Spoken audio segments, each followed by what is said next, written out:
Welcome everyone to Sophia Unveiled, the fierce love of holy wisdom, where we're learning that holy wisdom never left the planet and is alive and well all around us, especially in our own hearts.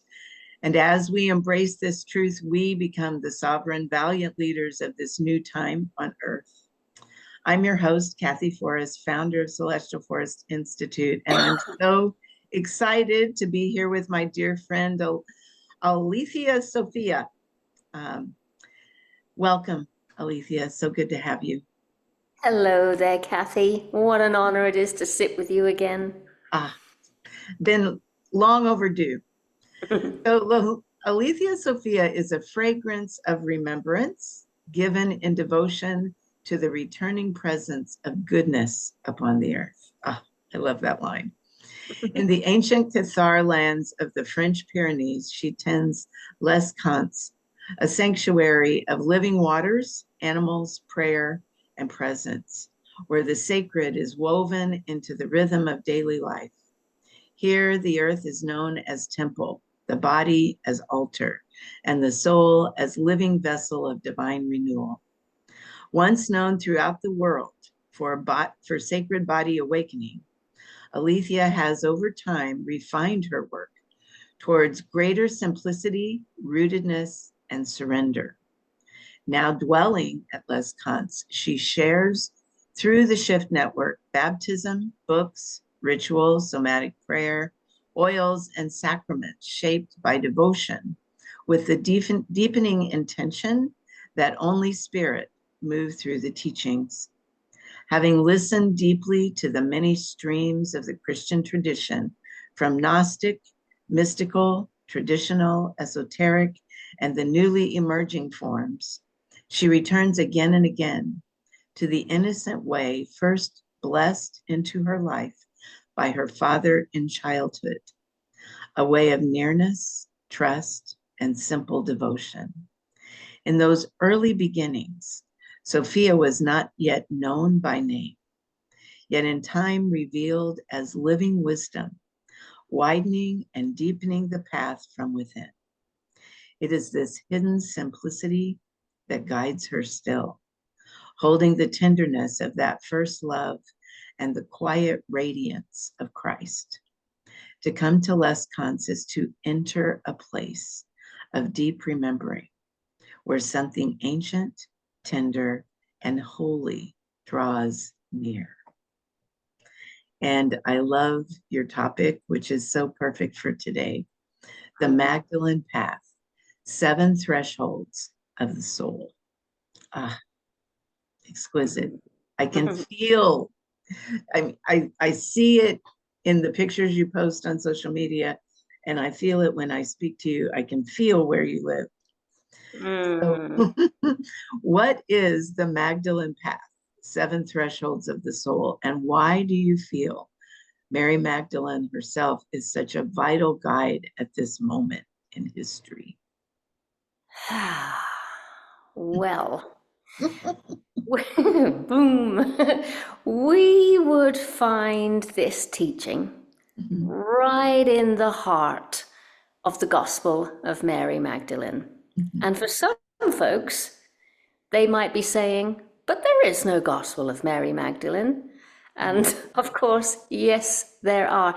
There are 72 other texts that were not included in the Bible. And they're known as the discovery of Nag Hammadi, 1945. 72 texts.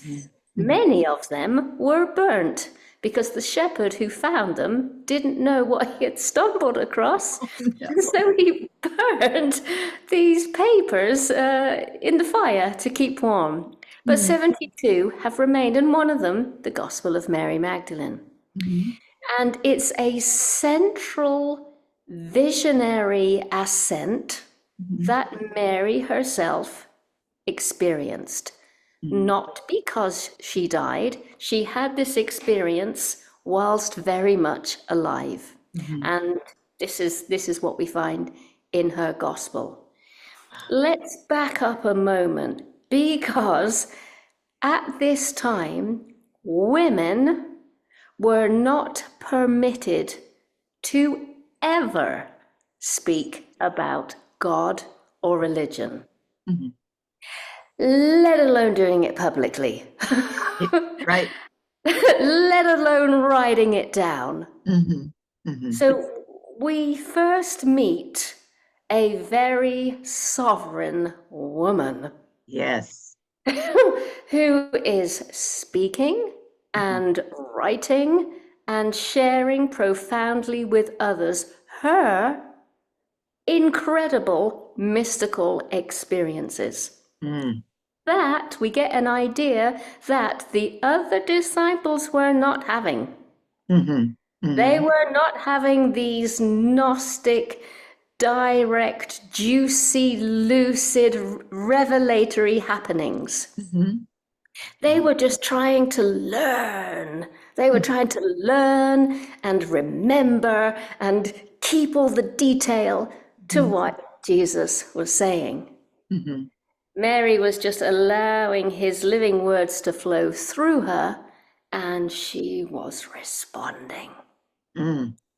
Mm. So she tells us this, that as the soul leaves the body and wants to make its way home, it is likely to encounter 7 influences.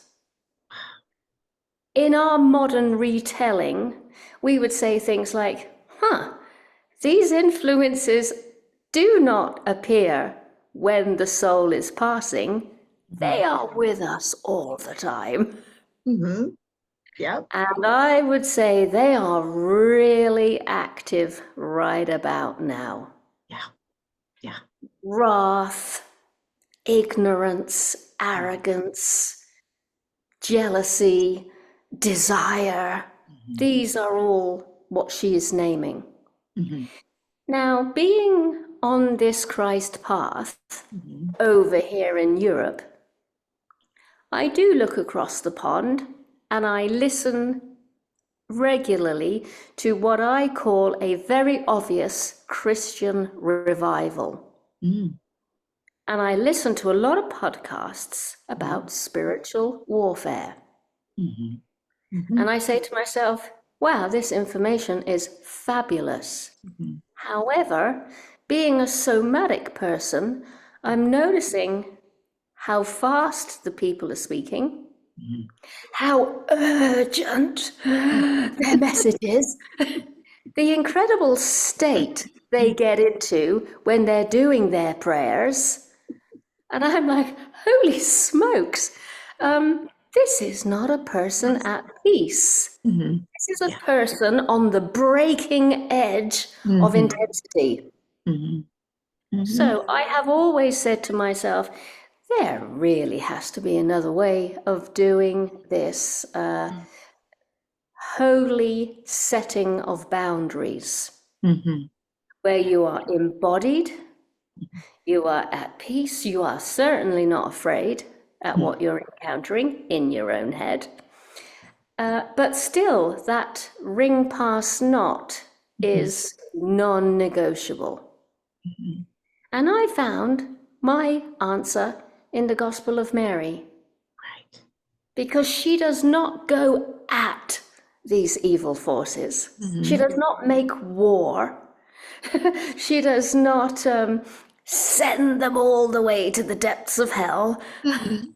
She is just simply, hello, I see you, but you actually don't see me. Mm. And that is her superpower. So the influence comes and says, ha ha, Mary, how dare you try and get past me? So they just do their business. Mhm. Mhm. And she says, hello, I see you, Mhm. but you don't see me. What you see is my appearance. What you Mm. see are my garments. What you see is my outer reflection. But who I am, you do not see. Mm-mm. And she sidesteps the influence, and she's free, and she's off, and she's on the move home, and there's no trouble because you can't grasp Mhm. Because she is speaking truth. She is speaking wisdom. She is Mhm. wisdom. Right. Wow. So I think you've spoken into the first three questions, but I'm going to go ahead and ask them and see if maybe you can deepen it a little bit. Yeah. So you've told us what the text is, and it's the heart of Mary's teachings. And I feel like you've told us what makes it so powerful, because it just sounds so intriguing the way she handles it. And quite frankly, I've listened to a lot of speakers speak into this. I've never heard anyone share it just the way you shared it just now. So in the Gospel of Mary, she encounters the seven powers. And you've shared that, you know, all of these obviously are still relevant. Yeah. How do you see us moving? Because I was telling my last interview person, this interview is happening the day before Wesak, the day before, you know, we're getting this downpour, you know, we're at the threshold point. Yes. Yes. So how do we take these teachings, these relevant teachings that are in our face everywhere, and make them work in our lives now? I really feel and sense and am living by what I'm just about to say. The mind is the place of war. Mm-hmm. This is where it's all happening. Mm-hmm. And with my passing of my mum, she's Mm-hmm. still here, but she's passing. Mm-hmm. Um, my tolerance levels have evaporated. Right. Anything that is messing around near or around or within me Mm-hmm. simply has to stop. Yeah. I'm in a beautiful process with mum, and all of me needs to be here. Mm-hmm. And everything that surrounds her must be good, Mm-hmm. must be loving, must be supportive. Mm-hmm. So I have undertaken this journey Mm-hmm. of my mind with Mary's teachings, catching, I would say, I don't know, it feels like 75, 80% Mm-hmm. of all those intrusive, repetitive, energy conjuring, vengeful, warlike thoughts, feelings, images, memories, you name it. Mm-hmm. That power throws everything at you. Mm-hmm. Yep. And because our house is open to the public, I get to hear that many are also undergoing Mm-hmm. this, that this really is a recognizable situation for many folks. Mm-hmm. Mm-hmm. This bombardment of the mind. It Mm-hmm. could well be social media, it could well be programming that we can't actually see, but our subconscious is picking it up. Mm-hmm. And it's like, oh, with the old head. Mm-hmm. So yeah, I'm being, I wouldn't say masterful, Mm-hmm. mistressful, Right. Right. um, and just applying Mm-hmm. these prayers. And I'm saying things like, you know, I rebuke you. You're Mm-hmm. not coming in. But should you manage to get past me, the only thing you're going to face is grace, peace, and beauty. Mm-hmm. So by all means, come on in. And the presence goes, no, it's okay, bye. Yeah. Yeah. See you later. We'll go try No. somewhere else. And I have a beautiful image. I have a beautiful image of this like tranquil, sacred mind. Mm-hmm. And it's like a worm, it's like an eel. And it stands at the door and goes, no. But but there is a pinch of sadness there. It sees the light, it senses the light. And I do, it might be my imagination, but I do sense, oh, I would like to, but no, I won't. Right. Right. Yeah, and that's very harmonic. with Sophia. Oh, absolutely. Because she So, shows herself, mhm, and the Archons are like, because they've never seen anything like it before, mhm, but they have to be loyal to their master, which is like, ugh, gross, the light. mhm, Secretly, they're like, wow, that was quite amazing. mhm, Rather mhm. like to see that again. I love it. So this brings me to, and this is very relevant to our next question. Mary is questioned by the disciples when she shares Mm, this big revelation. And mm. what does this moment reveal about spiritual authority, especially for women and those who've been, whose knowing has been dismissed? And I think this is true for women today, just like it was true for women back then. Yes. Mm. Well, first of all, there's a lot of compassion for her brothers because Mary Yeah. clearly sees Mhm. they're not receiving this gnosis. They're not on this journey I'm on. Mhm. She tries many ways of explaining, just Mhm. like Yeshua, parables, storytelling, Mhm. but it's just not landing. Mhm. Then there is obviously a change of atmosphere, particularly in Peter, and I believe Andrew. Mhm. They sort of rise up as if to overpower Mary's path that seems to be appearing or teachings Mhm. and Mhm. say, no, Mary, this is not what he would have wanted. Mm. We are to follow him exactly. We are to repeat what came out of his mouth and cross the I's and dot the T's. Mhm. So there's this sense of two paths, like emerging in the one room, in the upper room, the place of the Last Supper, which is like, oh no, yeah, that actually hurts my heart. Mhm. You know, nights ago, it was the energy of the Last Supper. Mhm. That room would have been saturated Mhm. in love and light and faith and all the good stuff. Mhm. And within days, Yeah. two ways are forming, and the two people probably don't even know Mhm. that a fork in the road is appearing. Mhm. Mhm. And Mary, again, radical, revolutionary Mary, she could have so easily backed down and remembered her female place in society. Mhm. Because, you know, after all, it's pretty much 11 to 1.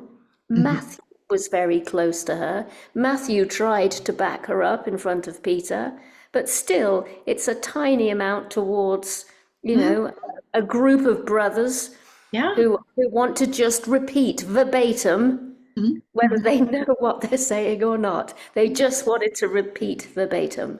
Mhm. And she did not back down. And Yeah. then she said, which is another heart crushing blow, because all of this is happening in the upper room, brothers, I have to go my way. Yeah. I know what I know. This wellspring doesn't appear to be drying up. In fact, it's beckoning me on. Mhm. I gotta go. And I know it's him. I know it's Mhm. the same trajectory. It's Mhm. the same path, it's the same frequency, it's the same line he Yeah. was walking. Yeah. I gotta go. Yeah. And she turned her back and Mm. she went her way. Mm. Wow. At a time when women were expected to be silent, Mm. no view or opinion whatsoever on religious matters. Right. She's just taking her own path. How dare she? So she went Yeah, on a journey of her own soul. yes.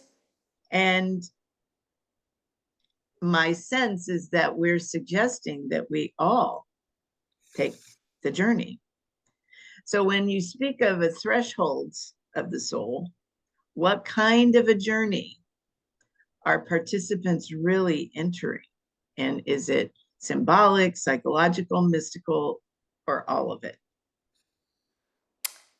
I was listening to Aubrey Marcus and Father Sean about an hour ago. Mm-hmm. And one thing really jumped out. They were talking about language. Language was once used to pass one another information and truth. Mm-hmm. Mm-hmm. Now it's all muddled. We got words that don't make sense. The younger generations talk in emojis. Language is now like a tangled, knotted ball of string. And they were suggesting, perhaps on purpose, to really make us very, very confused. Mm-hmm. So Mm-hmm. we're all in a time of Mary Magdalene. We are supposed to be silent. We're not meant to know the way. We're yes men and yes people. We're sheeple. We are not meant to be questioning these subjects, and we're certainly not meant to be executing ways of becoming spiritually stronger and sovereign. Mm-hmm. So it's like we need this Mary Magdalene spirit that says it may be 1,000,000 to 1 against me, but I'm still going forward. Mm-hmm. Still gonna walk and tread and talk and experience my path.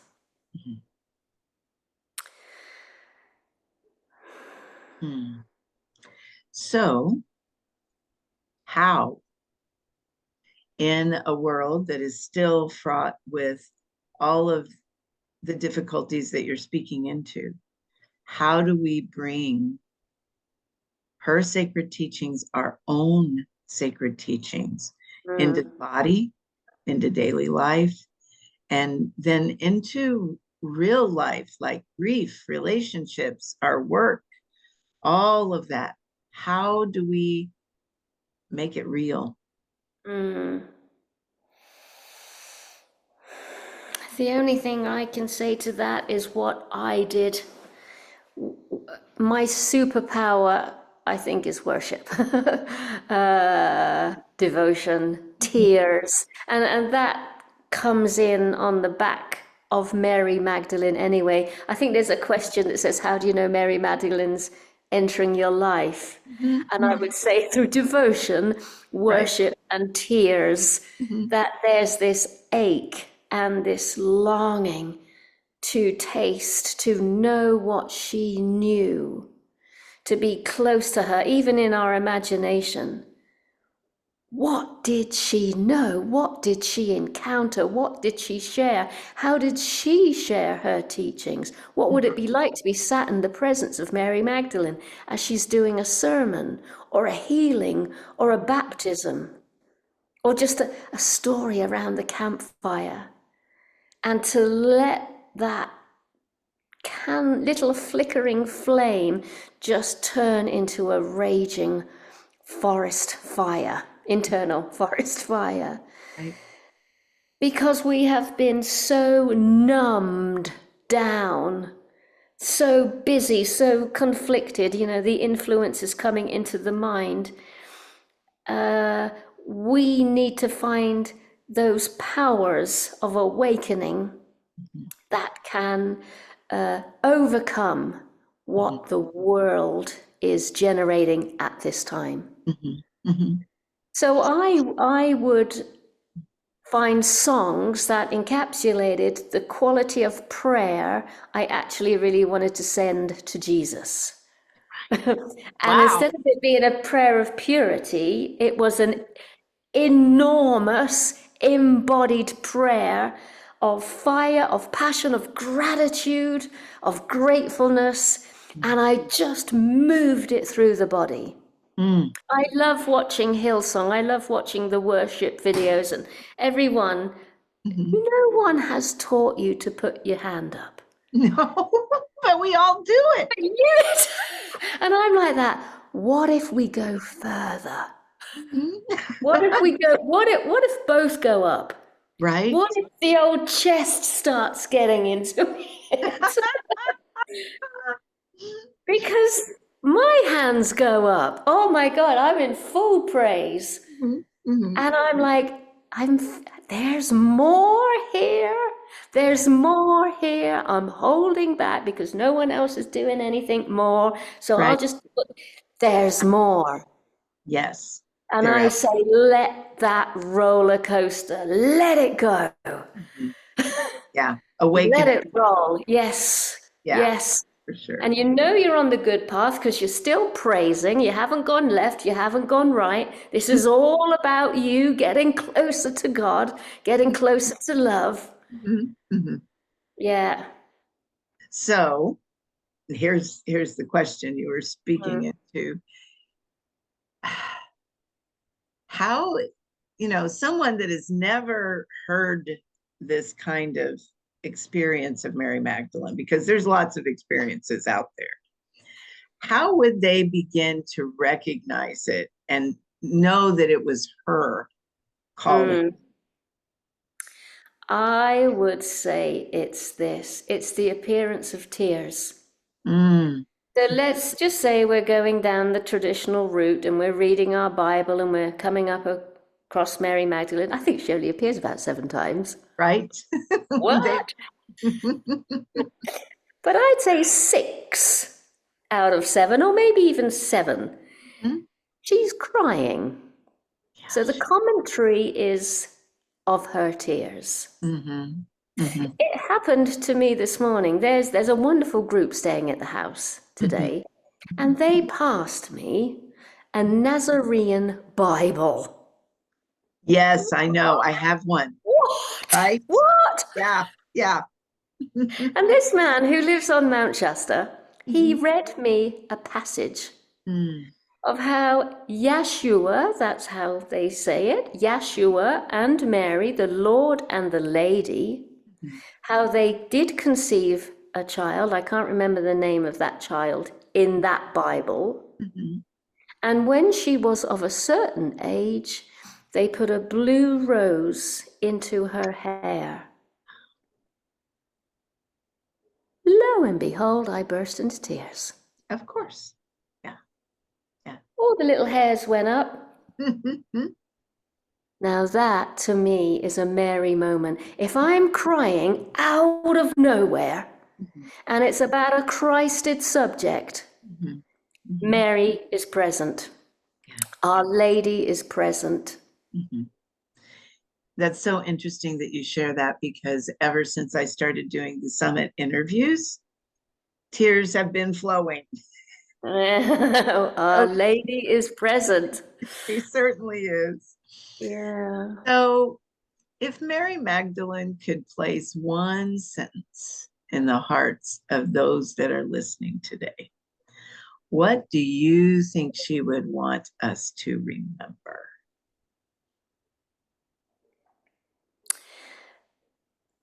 I'm just going to be obedient because it just popped in. Of course it So, did.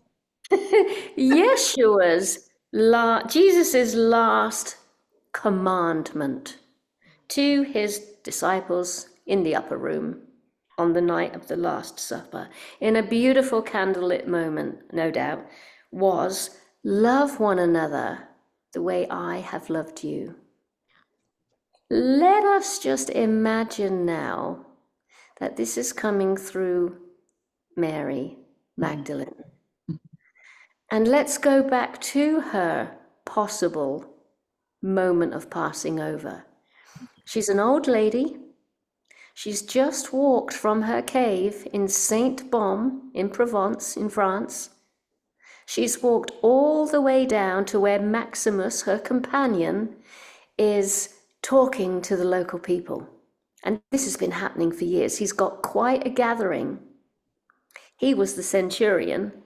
that put a nail through one of Jesus's arms. He was meant to do both, but after the first one, he threw down his mallet because Jesus gave him the look. And he was just undone Mhm. and refused, utterly refused to do anything more for the Mhm. Roman army. So here is Maximus, who's now a fully converted, one of the 72 disciples, and he is transmitting everything he's seen, and all the Provence people are hanging on every word. As the years have passed, they have asked him for more than just a sermon. Like, is there a ritual? Is there something we could do? And he said, well, yeah, the night of the Last Supper, we all broke bread and we all had wine. And Jesus said, this is my body and this is my blood. So, yeah, let's do that ritual that they did. So here is Maximus doing the Eucharist for the first time. No doubt he's trembling. Whoa, oh my gosh, it's really happening. In comes a little old lady, maybe a little bit rounded, shawl over her head, kneels before him, pulls back her shawl, shows herself, which of course totally floors Maximus, because what is Our Lady doing kneeling before me? She is the Eucharist. Why on earth is she asking for this from me? And she asks for the Eucharist. He gives it to her. She passes over right there and then.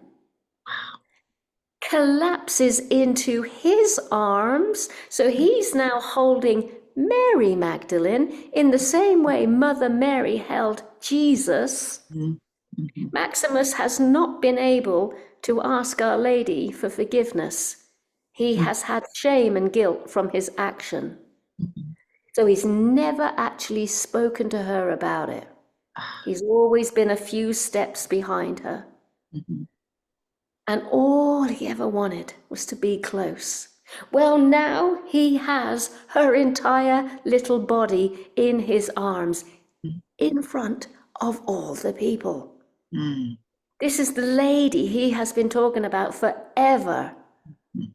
She has suddenly appeared, received the Eucharist, and passed over in their presence.